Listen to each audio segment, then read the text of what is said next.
like I should be giving him a high five as I cross back over. So what to conclude? I think the old saying, the more you learn, the less you know, holds very true here.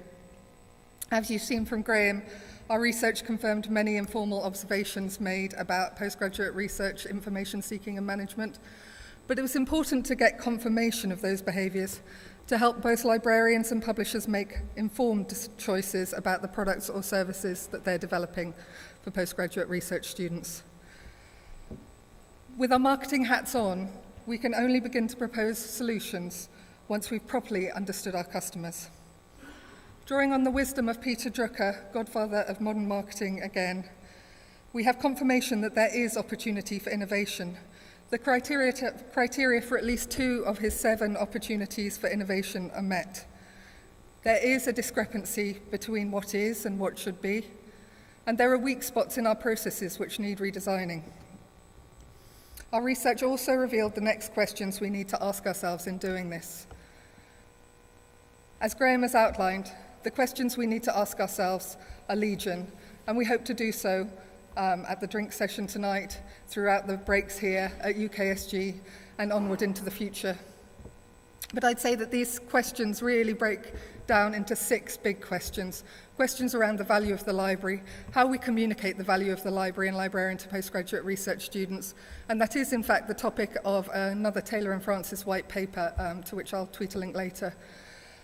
We've talked a lot about the disadvantages of Google, a Google-first approach to information seeking. We need to work out how to communicate those.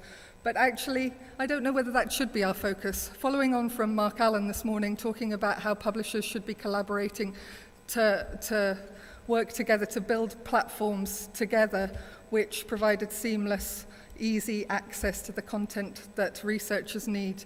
We really need to be thinking about investment in systems, whether we really should be spending so much time and money in advancing functionality on publishers' websites, for example, rather than collaborating on something entirely new.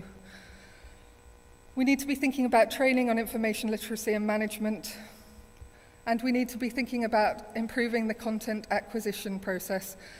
As ever, there are always going to be tricky questions here, tricky decisions to make, and budgetary restraints. But how can librarians and publishers better match access to student need, overcome their frustrations over not being able to get to the articles they want? Or how can we better signpost postgrads to the available content? And then there's the everlasting question about social media and how we need to respond to the inclusion of social media in the research cycle.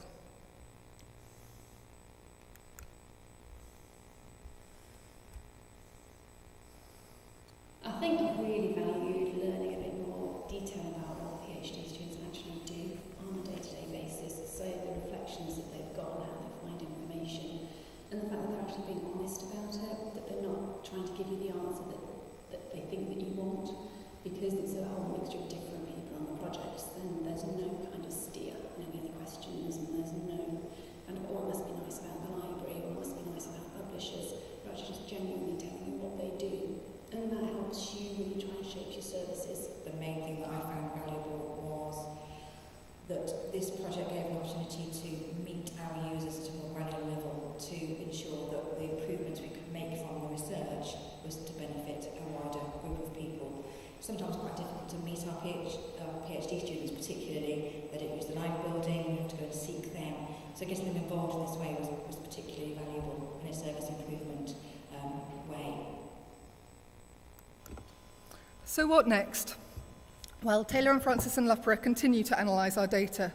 In particular, we're working on drawing out process flowcharts so that we can pinpoint the exact points at which we might be able to make improvements. We're going to answer questions ourselves and through discussion with librarians here at UKSG and beyond. At Taylor and Francis, we need to speak to colleagues internally, especially those involved in product development and platform development, to make sure that they're in touch with these findings. And at Loughborough, they're planning to use the conclusions to improve policies and processes and to monitor their progress. At Taylor and Francis, we're planning to develop a DIY research toolkit for any other institutions wanting to undertake a study like this. We hope that participating institutions will then feed back their results to us so that we can determine the global relevance of these findings. Thank you.